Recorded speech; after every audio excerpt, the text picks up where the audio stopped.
పౌరాణిక ఇతిహాసాలను తీసుకొని మొదలైన తెలుగు మూకీ టాకీ సినిమాల పరంపరను చెదరగొట్టి ఒక సమకాలీన సమస్యతో మొదలైన తొలి తెలుగు చిత్రం మాలపిల్ల. ఉన్నవ లక్ష్మీకాంతం రాసిన నవల మాలపల్లి కథాంశం వేరు, ఈ కథాంశం వేరు. రెండింటికి సంబంధమే లేదు. ఇది గుడిపాటి వెంకటాచలం, తాపి ధర్మారావుల సహకారంతో అల్లుకున్న కథ. అభ్యుదయ భావాలు కలిగిన దర్శకుడు గూడవల్లి రామబ్రహ్మం ఆ రోజుల్లో విజృంభించే స్థాయిలో ఉన్న హరిజనోద్యమానికి ఊతమిస్తూ తీసిన సినిమా ఇది. ఒక రకంగా బ్రాహ్మణిజాన్ని వ్యతిరేకిస్తూ తీసిన సినిమా. నటి కాంచనమాల ఈ సినిమాతో సూపర్ స్టార్ అయ్యారు. కొల్లాయి కట్టితే ఏమి, మా గాంధీ మాలాడై తిరిగితే ఏమి వంటి పాటలు ఈ సినిమాలో జనాన్ని ఉర్రూతలూగించాయి. ఛాందస బ్రాహ్మణులు కొందరు ఈ సినిమాని చూడరాదని తీర్మానం కూడా ఇచ్చారు. చూసిన తమ కుర్రాళ్లను మైలస్థానం చేయించి మరీ ఇళ్లలోకి రాణించారు. ఇక సంస్కరణకు సినిమా శక్తివంతమైన సాధనమని నిరూపించిన సినిమా మాలపిల్ల. మరి ఆ సినిమా గురించి ఇప్పుడు పూర్తి విశేషాలు తెలుసుకుందాం. మాలపల్లి గూడవల్లి రామబ్రహ్మం దర్శకత్వంలో సారథి ఫిలిమ్స్ నిర్మాణంలో గోవిందరాజులు సుబ్బారావు, కాంచనమాల, గాలి వెంకటేశ్వరరావు ప్రధాన పాత్రలో నటించిన 1938 నాటి తెలుగు సాంఘిక చలనచిత్రం మాలపిల్ల. గుడిపాటి వెంకటాచలం రాసిన ఆముద్రిత నవల మాలపిల్ల సినిమాకు ఆధారం. మాటలు, కొన్ని పాటలు తాపి ధర్మారావు నాయుడు రాయగా, మిగిలిన పాటలు అప్పటికే ప్రచారంలో ఉన్న బసవరాజు అప్పారావు గేయాలు మరియు జయదేవుని అష్టపదుల నుంచి తీసుకున్నారు. ఈ సినిమాకి భీమవరపు నరసింహారావు సంగీతాన్ని అందించారు. చెల్లపల్లి రాజా, యార్లగడ్డ శివరామకృష్ణ ప్రసాద్ గల ప్రోత్సాహంతోనూ అలాగే ఆర్థిక సహకారంతో గూడవల్లి రామబ్రహ్మం ఎండీగా ప్రారంభమైన సారథి ఫిలిమ్స్ తొలి చిత్రంగా మాలపిల్ల నిర్మించారు. రంగస్థలంలో ప్రఖ్యాతుడైన గోవిందరాజులు సుబ్బారావుకు సినిమా రంగంలో ప్రయత్నాలు చేస్తున్న గూడవల్లి రామబ్రహ్మానికి కూడా ఇదే తొలి చిత్రం. కళ్యాణపురం అన్న గ్రామంలో హరిజన యువతి బ్రాహ్మణ యువకుడు ప్రేమించుకొని సాంఘిక స్థితిగతులను ఎదిరించి ప్రేమ సఫలం చేసుకోవడము, హరిజనులు పోరాటం ద్వారాను తమ సహృదయ ద్వారాను ఛాందస బ్రాహ్మణుడైన ధర్మకర్త సుందరరామశాస్త్రి మనసు మార్చి దేవాలయ ప్రవేశం పొందడం సినిమా కథాంశం.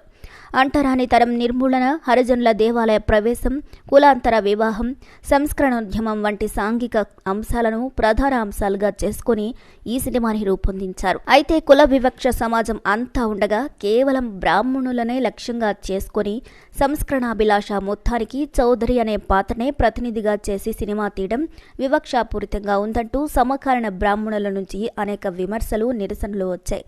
మాలపిల్ల సినిమా తెలుగు సినిమా రంగంలో తొలి వివాదాస్పదమైన సినిమా. సినిమాను నిషేధించాలని, కొన్ని భాగాలు పునర్నిర్మించాలని కాకినాడ, విజయవాడ వంటి ప్రాంతాల్లో సభల్లో తీర్మానాలు కూడా చేశారు. ఇక సినిమా సమాజంలోని వాస్తవాలకు బదులు పక్షపాత ధోరణులతో చిత్రీకరిస్తోందంటూ పత్రికల్లో విమర్శలు, సమాజంలోని దుర్లక్షణాలను వ్యతిరేకించిందే తప్ప వర్గాన్ని లక్ష్యం చేసుకోలేదని సమర్థనలు వచ్చాయి. ఇక సినిమా కారణంగా కొన్ని ప్రాంతాల్లో బ్రాహ్మణులకు మంచినీరు ఇవ్వకపోవడం, పారిశుద్ధ్య కార్మికులు తిరుగుబాటు చేయడం వంటివి చోటు చేసుకున్నాయి. బ్రాహ్మణుల అభ్యంతరాలకు ఆజ్యం పోస్తూ పిలక బ్రాహ్మణులకు ఉచిత పాసులు అంటూ ప్రచారం చేశారు. అయితే వాదోపవాదాలు, వివాదాల కారణంగా మరింత ప్రాచుర్యం లభించిన సినిమా విజయవంతమైంది. సినిమా దశాబ్దాలు గడిచే కొద్దీ సాహసోపేతమైన చిత్రంగా, సందేశాత్మక చిత్రంగా విమర్శకుల ప్రశంసలు అందుకొని తెలుగు సినిమా రంగంలో క్లాసిక్గా పేరు పొందింది. అయితే ఈ సినిమా ఎలా మొదలైంది, ఎలా విడుదలైంది, ఎలాంటి అవరోధాలు ఎదుర్కొంది అనేది క్లుప్తంగా ఇప్పుడు తెలుసుకుందాం. నాటకకర్త, తెలుగు సినిమా రంగంలో ప్రొడక్షన్ మేనేజర్గా పనిచేసిన గూడవల్లి రామబ్రహ్మం 1937 డిసెంబర్లో తాను మేనేజింగ్ డైరెక్టర్గా, చెల్లపల్లి రాజా, యార్లగడ్డ శివరామకృష్ణ ప్రసాద్ చైర్మన్గా సారథి ఫిలిమ్స్ ప్రారంభించారు.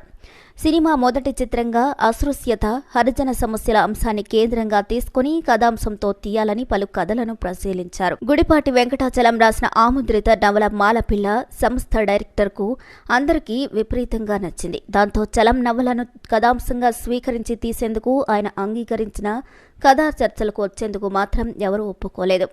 ఇక సంపాదకుడు, రచయిత తాపి ధర్మారావు నాయుడును సినిమాకు రచయితగా పెట్టుకుని స్క్రీన్ ప్లే సంభాషణలు రాయించారు. అప్పటికే ప్రాచుర్యం పొందిన బసవరాజు అప్పారావు రాసిన పాటలను సినిమాలో ఉపయోగించుకున్నారు. చలం రాసిన నవలలలో ప్రధానాంశం బ్రాహ్మణ యువకుడు, హరిజన యువతి ప్రేమించి పెళ్లి చేసుకోవడం వరకే కావడంతో గూడవల్లి రామబ్రహ్మం, తాపి ధర్మారావు నాయుడు సమకరణ అంశాలైన మద్యపాన నిషేధం, హరిజనుల దేవాలయ ప్రవేశం, విదేశీ వస్త్ర బహిష్కరణ వంటి అంశాలతో కథను విస్తరించారు. ఇక చలం రాసిన సంభాషణలు కొన్ని ఉంచేసి అవసరమైనంత వరకు మిగతా సంభాషణలు తాపి ధర్మారావు రాసుకున్నారు. ఇక మాలపల్లి సినిమాకు ఛాయాగ్రాహకునిగా శైలేశ్ బోస్ పనిచేశారు. నాట్యాలను చమన్ లాల్ నిర్వహించగా కూర్పు ధరంవీర్ సింగ్ చేశారు. ఇక ఎంవీఎస్ రామారావును కళా దర్శకునిగా, పివి విశ్వనాథ్ శర్మను శబ్ద గ్రాహకునిగా తీసుకున్నారు.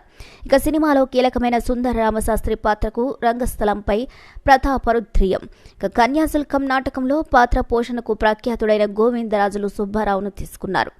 అప్పటికే రంగస్థలంపై గొప్ప నటునిగా ప్రేక్షకాదరణ పొందిన గోవిందరాజులు సుబ్బారావు నటించిన తొలి సినిమా మాలపిల్ల. నాగరాజు పాత్రలో గాలి వెంకటేశ్వరరావు నటించారు. ప్లేబ్యాక్ సౌకర్యం లేని రోజులు కావడంతో సంగీత కుటుంబం నుంచి వచ్చి ఉండడం గాలి వెంకటేశ్వరరావుకు ఉపయోగపడింది. శంపాలత పాత్రకు అప్పటికే 4 సినిమాలు చేసి ప్రేక్షకుల్లో మంచి ప్రఖ్యాతి కలిగిన కాంచనమాలను తీసుకున్నారు. అయితే అమాయకమైన సుగుణవతి అయిన కథానాయిక శంపాలత పాత్రకు, కాంచనమాలకు ప్రేక్షకుల్లో విపరీతమైన పేరు తీసుకొచ్చిన విప్రనారాయణ, గృహలక్ష్మి సినిమాల్లోని వ్యాంప్ పాత్రలకు ఇమేజ్ భేదం వస్తుందని చాలా ఆలోచించి పుష్పవల్లి పేరును పరిశీలించారు. అయితే చివరకు ఆ పాత్ర కాంచనమాలకే వెళ్ళింది. చౌదరి పాత్రకు అప్పటి పౌరాణిక చిత్రాల్లో పలు పాత్రలు పోషించిన పువ్వుల సూరిబాబును ఎంపిక చేశారు. ఇక సుందర రామశాస్త్రి భార్య పాత్రలో పువ్వుల లక్ష్మీకాంతం, శంపాలత చెల్లెలు అనసూయగా సుందరమ్మ, తల్లిదండ్రులు మున్నెయ్యి దంపతులుగా ఎంసి రాఘవన్, గంగారత్నం, రాధాబాయమ్మగా హేమలతాదేవి, మల్లికార్జున శ్రమగా వంగర వెంకట సుబ్బయ్య నటించారు. 1930 మే 1న మద్రాసులోని మోషన్ పిక్చర్ ప్రొడ్యూసర్స్ కంబైన్ స్టూడియోలో ప్రముఖ రాజకీయ నేత, సాహిత్యవేత్త బెజవాడ గోపాల్ రెడ్డి చేతుల మీదుగా మాలపిల్ల చిత్రీకరణ ప్రారంభమైంది. కథావేదిక అయిన కళ్యాణపురంలో చెన్నై సమీపంలోని క్రోంపేట, పల్లవరం మధ్యన ఉన్న ఒక ఊరిని చూపించారు. చెన్నైకి అత్యంత సమీపంలో ఉన్న వైష్ణవ దివ్య దేశాల్లో ఒకటైన తిరునిర్మలై హరిజన పాత్రలు పాడే పాట, దేవాలయ ప్రవేశం సన్నివేశాలు చిత్రీకరించారు. ఇక మిగిలిన సినిమా అంతటినీ మోషన్ పిక్చర్స్ ప్రొడ్యూసర్స్ కంబైన్ స్టూడియోలోనే చిత్రీకరించారు. ఇక జూన్ 15 నాటికి సినిమా చిత్రీకరణ పూర్తయింది. 1938 ఆగస్టు నెలలో Malapilla cinema editing, re recording, printing వంటి కార్యక్రమాలు పూర్తి చేశారు. పోస్ట్ ప్రొడక్షన్ కార్యక్రమాలన్నింటినీ బొంబాయిలోనే చేశారు. మాలపిల్ల సినిమా బడ్జెట్ పూర్తయ్యేసరికి ₹1,10,000. ఇక అప్పట్లో తెలుగు సినిమాలు ₹1,00,000 లోపే బడ్జెట్తో నిర్మించేవారు. ఇక ఆ సినిమాలో మాలపిల్ల భారీ బడ్జెట్ సినిమానే చెప్పుకోవాలి. ఇక మాలపిల్ల సినిమా అత్యంత వివాదాస్పదమైన, వాద వివాదాలకు కారణమైన సినిమా. కులమౌఢ్యం అన్ని కులాల వారిలోనూ ఉండగా కేవలం బ్రాహ్మణులనే కేంద్రం చేసుకుని తీశారని, సినిమాలో చౌదరి పాత్ర ద్వారా కమ్మవారు మాత్రమే సంస్కరణాభిలాషులు అన్నట్లు చూపిస్తున్నారని విమర్శతో బ్రాహ్మణులు వ్యతిరేకించారు. విజయవాడ బ్రాహ్మణ సంఘం నియమించగా పండ్రంగి కేశవరావు అనే ప్రముఖుడు సినిమాను సమీక్షించి సినిమాకు అనుకూలమైన నివేదిక సంఘానికి సమర్పించాడు. బ్రాహ్మణులకు, హరిజనులకు మధ్య వైషమ్యాలు రేకెత్తించినందుకు, బ్రాహ్మణుల పట్ల ద్వేషం రగిలించేందుకు సినిమా తీశారంటూ అభ్యంతరకరమైన సన్నివేశాలను, సంభాషణలు తొలగించి పునర్నిర్మించేలా చేయాలని ప్రభుత్వాన్ని కోరారు. కాకినాడ ఈశ్వర పుస్తక భాండాగారం వారు సినిమాను నిషేధించాల్సిందిగా ప్రభుత్వాన్ని కోరారు. సినిమా ప్రభావంతో కొన్ని పట్టణాల్లో పారిశుద్ధ కార్మికులు విధులు బహిష్కరించారు. దాంతో పట్టణాల మున్సిపాలిటీలు సినిమా నిషేధించాలని ప్రయత్నాలు చేశారు. అయితే వీటి వల్ల సినిమా నిషేధం కానీ, ప్రదర్శనలకు ఆటంకం కానీ కాలేదు. బ్రాహ్మణులకు సినిమాపై ఉన్న ఆగ్రహాన్ని పెంచుతూ సినిమా బృందం పిలక బ్రాహ్మణులకు ఫ్రీ పాస్లు అంటూ కరపత్రాలు ప్రచురించారు. ఇక బి నరసింహారావు అనే వ్యక్తి సినిమాను సమర్థిస్తూ రాశాడు. కొన్ని గ్రామాల్లో బ్రాహ్మణులు మంచినీటి చెరువుకు వెళ్లి నీరు తెచ్చుకోనియకపోవడంతో కలకలం రేగింది. జరిగిన వాదోపవాదాలు, వివాదాలు అన్నీ చివరకు చిత్రంపై ఆసక్తి పెంచేందుకే పనికొచ్చాయి. అలాంటి వివాదాల మధ్య మాలపిల్ల సినిమా విజయదశమి సందర్భంగా 1938 సెప్టెంబర్ 25న విడుదలైంది. ఆంధ్ర ప్రాంతాల్లో 11 కేంద్రాలలో, అలాగే బెంగళూరు నగరంలోనూ సినిమా విడుదలైంది. మాలపిల్ల సినిమా మంచి విజయం, ఘన విజయం సాధించింది. ఇక సినిమాపై రేకెత్తించిన వివాదాలు మాలపిల్ల సినిమాను ప్రచారంలోకి తీసుకురావడానికి ఉపకరించి విజయానికి దోహదం చేశాయి. వసూళ్ల పరంగానూ, విడుదలైన సినిమా థియేటర్ల పరంగానూ కూడా మాలపిల్ల అప్పటి సినిమా రంగంలో కొత్త రికార్డులు నెలకొల్పింది. ఇక సినిమా విడుదల సమయంలో వచ్చిన సమీక్షలు సినిమాకు సానుకూలంగా రాలేదు. ఆంధ్ర పత్రికలో సినిమా విడుదలకు ముందే ప్రచురితమైన సమీక్షలో కళ్యాణపురంలో బ్రాహ్మణులకు, హరిజనులకు తప్ప మిగతా కులాల వారందరికీ ఈ సమస్య సంబంధం లేకుండా ఎందుకు చేశారో బోధపడకుండా ఉంది. నాగరాజు, శంపాలతల మధ్య చూపించింది ప్రేమగా కాక కామంగా అగుపిస్తుంది.